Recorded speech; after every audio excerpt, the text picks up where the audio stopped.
Boa noite. Meu nome é Vilmar. Na verdade, é um nome fictício. Essa história que vou contar é um segredo familiar, por isso preferia que permanecesse anônima. Há muitos anos eu morava em uma casa com os meus pais, avós e também alguns tios. Éramos uma família grande, a casa era grande, mas mesmo assim não era suficiente para todos. E também havia muita pobreza. Meus pais faziam o que podiam para chegar ao final do mês e nos dar algo para comer. Mas às vezes esse esforço não era o suficiente. Minha mãe trabalhava limpando as casas e meu pai era motorista de caminhão de uma grande empresa de mudanças aqui no interior do estado. Muitas vezes, meu irmão e eu íamos para a escola tendo tomado apenas um pedaço de pão no café da manhã. Mas não reclamávamos, éramos felizes com o pouco que tínhamos. Gostávamos de jogar futebol e praticávamos sempre que podíamos. À medida que crescíamos, alguns dos meus tios saíram de casa, meus avós morreram e a situação melhorou aos poucos. No entanto, sempre vivíamos no limite. Minha mãe estava sempre cansada e meu pai sempre se queixava dos maus tratos dos seus patrões. Um dia, meu irmão decidiu deixar a escola. Disse que queria ajudar em casa, embora na verdade sua intenção fosse procurar um emprego como motorista. Minha mãe ficou muito decepcionada ao saber da notícia, pois ela queria que seus filhos fossem para a universidade e se formassem como médicos, engenheiros ou advogados. Meu pai também não parecia muito satisfeito com a decisão do meu irmão. No entanto, ele sempre foi um rapaz teimoso e achava que estava fazendo o melhor para a família. Ele começou a fazer suas viagens logo cedo. No início, meu pai se recusava a ajudá-lo, mas depois, quando viu que a coisa era séria, ofereceu-se para dar alguns conselhos que o ajudariam em sua profissão. Pouco a pouco, meu irmão foi ganhando dinheiro e economizando parte de seus ganhos. Ele deu dinheiro aos meus pais para melhorar a casa e consertar o telhado, que sempre tinha goteiras, ou trocar janelas que estavam quebradas e haviam sido substituídas por plástico. Tudo parecia estar melhorando cada vez mais. No entanto, notei que meu irmão voltava cada vez mais cansado de suas viagens. Chegava em casa e se deitava para dormir. Já não brincava mais como antes, nem jogava videogame, nem tinha energia para jogar futebol comigo. Uma noite, algo estranho aconteceu. Ele chegou em casa e imediatamente se trancou para dormir. Perguntei à minha mãe se ela notava algo estranho nele, mas ela também tinha seus problemas. Seus patrões a faziam trabalhar demais e exigiam muito por pouco dinheiro. Ela se sentia bastante deprimida, comeu algo e se preparou para dormir. O quarto do meu irmão ficava ao lado do meu, e eu tinha que passar pela porta para chegar ao meu próprio quarto. Quando passei pela porta fechada do seu quarto, pensei ter ouvido vozes. Era como se meu irmão estivesse falando com alguém. Pensei que ele estava falando ao telefone e ignorei. Fui para minha cama e me deitei. Acho que adormeci logo, ou por volta das 2 da manhã. Eu sei porque verifiquei no meu relógio de mesa. Ouvi barulhos vindos da parede ao lado, exatamente onde estava o quarto do meu irmão. Eram sem dúvidas conversas. Ouvi a voz do meu irmão dizendo algo e a outra voz respondendo para ele. Aquilo me chamou muito a atenção. A voz tinha um tom muito baixo, quase um sussurro, e parecia muito ameaçadora. Pensei que meu irmão estava conversando com alguém, embora não imaginasse por que ele levou alguém para o seu quarto, muito menos àquela hora da noite. Meus pais eram muito rigorosos com isso, não aceitavam visitas à noite de nenhum tipo, nem amigos, nem namoradas, ninguém em absoluto. Eu me levantei da cama e encostei a orelha na parede para ouvir melhor. Meu irmão dizia que tudo acabaria em breve e que ele pagaria o que devia. A outra voz respondeu, algo ameaçador soando como: Você só tem 3 dias. Depois pararam de falar. Pensei que o homem, dono daquela voz, sairia do quarto. Fiquei esperando para ouvir seus passos se afastando pelo corredor, ou pelo menos o barulho da porta se abrindo. Eu sabia que as dobradiças estavam velhas e sem óleo, então rangiam quando a porta se abria. Mas dessa vez não consegui ouvir nada. Permaneci em silêncio por mais alguns minutos e depois decidi sair do quarto para verificar o que estava acontecendo. Abri a porta do meu quarto e fui em direção à porta do quarto do meu irmão. Colei novamente a orelha na madeira da porta, mas não ouvia nada. Bem devagar, tentando fazer o mínimo de barulho possível, Girei a maçaneta da porta. Olhei para dentro do quarto do meu irmão. Fiquei surpreso ao ver que ele estava dormindo e coberto até o pescoço. Não havia mais ninguém no quarto, embora eu tenha percebido um cheiro estranho, como um perfume forte daqueles que alguns idosos usam.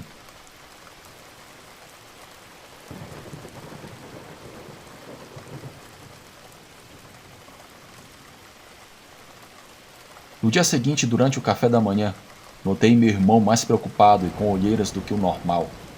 Perguntei o que estava acontecendo. Eu disse que ouvi vozes durante a noite. Meu irmão se assustou ao ouvir isso e perguntou: "No meu quarto? É impossível. Ontem não falei com ninguém." Minutos depois, ele pegou a sua mochila e saiu para o trabalho. Nos 2 dias seguintes, seu estado piorou cada vez mais. Parecia muito nervoso e mal conseguia dormir. Também estava perdendo muito peso. No terceiro dia, antes de sair para trabalhar, ele me disse algumas palavras que me preocuparam. "Vilmar, me escute. Se eu não voltar, quero que cuide do papai e da mamãe, especialmente da mamãe, que está muito cansada. Tentei convencê-la a não trabalhar mais. Por favor, não os decepcione.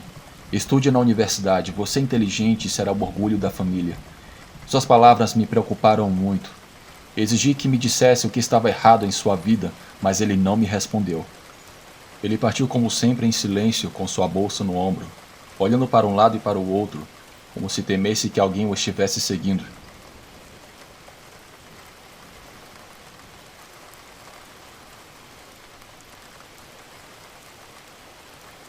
Naquela noite ele não voltou do trabalho. Perguntei à minha mãe se ela sabia algo sobre ele, mas ela não me respondeu. Liguei várias vezes para o celular dele, mas caía na caixa postal. Eu estava muito preocupado. Eram meia-noite e não havia sinal do meu irmão. Eu disse à minha mãe que deveríamos sair para procurá-lo. "Deixa pra lá, não se preocupe. Ele provavelmente ficou na casa de alguma namorada. Seu irmão já é um homem. Ele vai voltar", dizia o meu pai em um tom sarcástico também. Eu não conseguia acreditar. Era evidente que algo estava acontecendo e meus pais não estavam dando atenção. Mal consegui dormir naquela noite. A todo momento eu acordava e ia no quarto do meu irmão para verificar se ele havia chegado. Eram 6 da manhã e não havia notícias dele.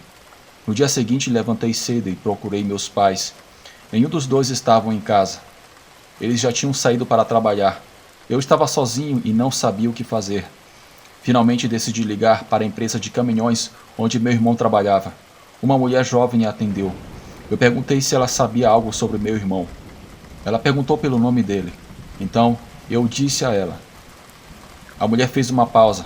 Eu podia ouvir o som dos seus dedos no teclado, como se estivesse procurando informações no computador. Finalmente, após um minuto interminável, ela me disse algo que me surpreendeu. "Tem certeza que esse é o nome do seu irmão?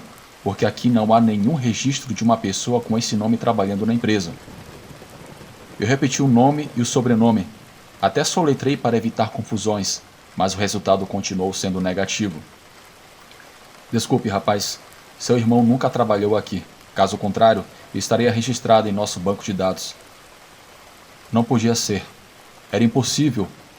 Eu mesmo tinha visto várias fotos do meu irmão, fotos que ele havia postado no Instagram, onde estava dirigindo seu caminhão sorridente. Até tinha certeza de que meu pai o tinha acompanhado em algumas viagens. Enviei mensagens e liguei para os meus pais, mas nenhum deles me respondeu. Voltei ao quarto do meu irmão e comecei a procurar coisas. Não sabia o que, mas eu precisava encontrar algo. Procurei nas gavetas e no armário, entre suas roupas, dentro de caixas de sapato.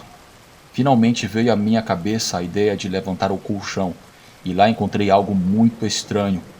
Fiquei olhando para aquele objeto sem entender. Finalmente peguei-os com ambas as mãos e examinei de cima a baixo. Era uma placa de metal com cerca de 30 centímetros de lado.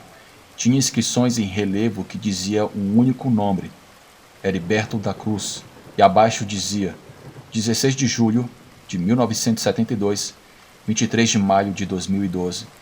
Era uma placa funerária. Parecia ter sido roubada de um cemitério. O pior de tudo era que esse nome me parecia familiar. A minha mente girava em 1000 ideias e eu me sentia cada vez mais confuso. Por que meu irmão guardava essa placa debaixo do colchão? Onde diabos ele esteve agora? Para quem ele realmente havia trabalhado esse tempo todo? As próximas horas passei realmente assustado. Estava convencido de que tanto meu pai quanto minha mãe sabiam o que tinha acontecido com meu irmão. Não sabia o que fazer, então fui até a empresa de caminhões, onde supostamente meu irmão trabalhava. Havia pouco movimento no local. Havia alguns caminhões estacionados em um grande pátio. Eu vi uma mulher saindo de um dos escritórios e indo a pé para o centro. Não sei porquê, mas eu a segui. Eu sentia-me como um detetive. A mulher percorreu várias ruas até chegar à parte central. Entrou em um restaurante. Eu percebi que essa absurda investigação não estava me levando a lugar nenhum. Então eu estava prestes a voltar. De repente, vi através das janelas do restaurante que a mulher se sentava ao lado de um homem em uma mesa isolada. Eu tinha certeza que esse homem era o meu irmão. Ele usava boné e um cachecol que chegava até o pescoço, mas eu tinha certeza que era ele. Fiquei esperando sentado perto de uma escadaria. Cerca de 1 hora depois, a mulher saiu do restaurante. Ela estava acompanhada por esse homem. E aí todas as minhas dúvidas se dissiparam. Efetivamente era meu irmão. Eu gritei para ele, e ele se virou. Ainda me lembro do seu rosto, parecia totalmente apavorado. Vilmar, gritou comigo. Ele disse para eu sair de lá, para cuidar dos nossos pais e para não segui-lo novamente. Perguntei o que estava acontecendo, porque ele havia desaparecido à noite. Ele repetiu as palavras e, em seguida, entrou em um carro com essa mulher. Esqueça de mim, eu não sou mais o seu irmão. Continue com sua vida e me deixe em paz. Assim ele me gritou. E depois foram embora. Era a primeira vez que meu irmão mais velho me tratava assim.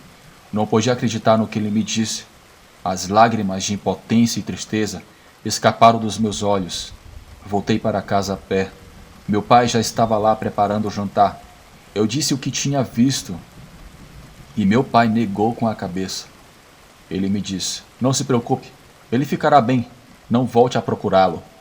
Talvez um dia, quando for mais velho, eu te explicarei tudo.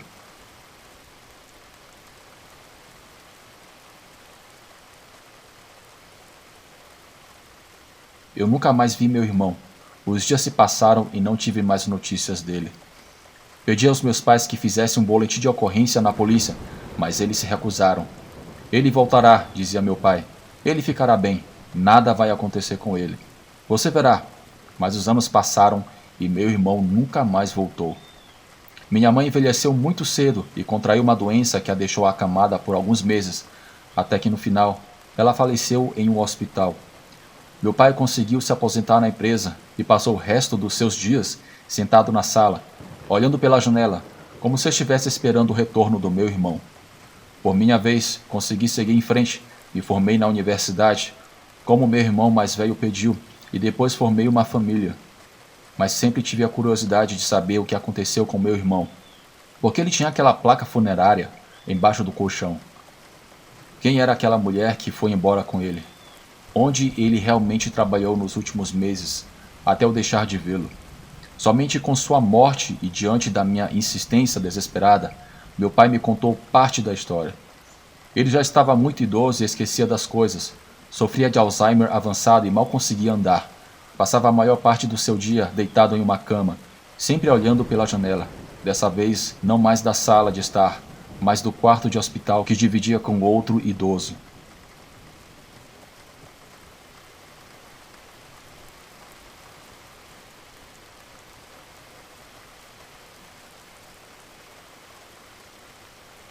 Era noite quando a enfermeira me avisou que meu pai estava agonizando.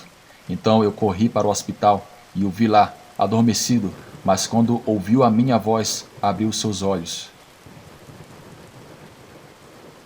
Eu lamento muito ter guardado esse segredo por tanto tempo, ele me disse com uma voz fraca. Eu sei que você queria saber o que aconteceu com seu irmão, mas tanto sua mãe como eu queríamos poupar você da angústia. Seu irmão, na tentativa de ajudar a família, acabou trabalhando para uma empresa que se dedicava a transportar coisas ilegais. No início, eu não percebi, mas quando fui avisado já era tarde demais. Seu irmão estava envolvido em assuntos muito obscuros e devia muito dinheiro. Ele realmente se esforçou para superar a situação e tentou roubar parte da mercadoria. As coisas acabaram mal, então ameaçaram-no para que devolvesse tudo em 3 dias. Caso contrário, todos nós seríamos mortos, incluindo você. Para reforçar a ameaça, trouxeram uma placa funerária de um homem que havia trabalhado para eles e os havia traído. Seu irmão fugiu algum tempo depois, mas o encontraram e o trouxeram de volta à cidade.